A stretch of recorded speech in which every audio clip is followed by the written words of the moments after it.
not used in those classes of goods, no one can register it as is.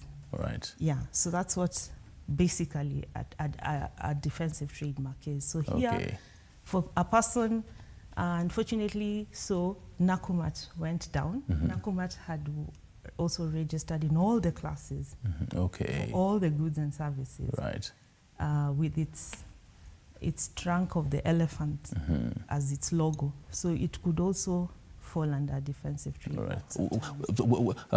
Someone hearing you mentioned that they're wondering if I am opening my own supermarket, for example, do I need to again, and even as you mentioned, so here, you know, a list of niche classes as you're telling us.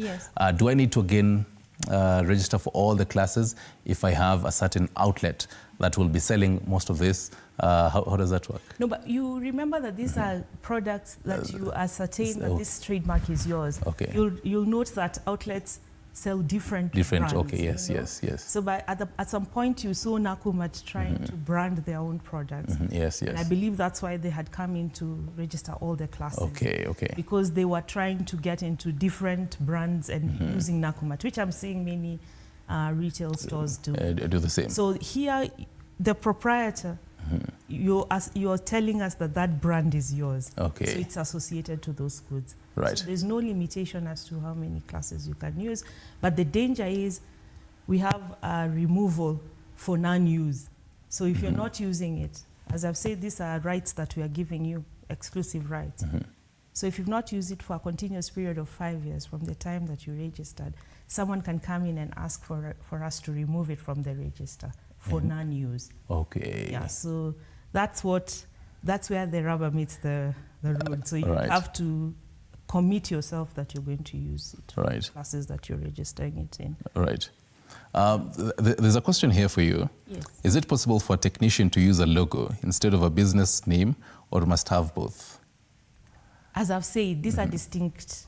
A business name gives you the legality of you to operate in that outfit as a business. For us, what sells your brand, that moves whatever technology you're selling, whether they're computers or phones, is the brand name. So you need both. Yeah. So yes. I understand. I think we have about 4 or less minutes. Actually, about 2 minutes. So you could help us understand. I have this particular brand and I see someone else using it. Are there penalties for this? Are we going to have this person arrested, stop using it? What kind of penalties are there for someone who's using someone else's trademark? As I say, that the first stop is to tell the person to stop and tell them that you are the registered owner of the trademark. Then you're able to enforce it. That's why we give you the right, the exclusive right. You can take the person to court. The next course of action is to go to court.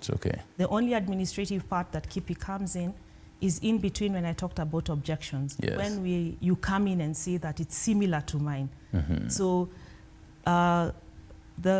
those who are registered or using brands also need to be alert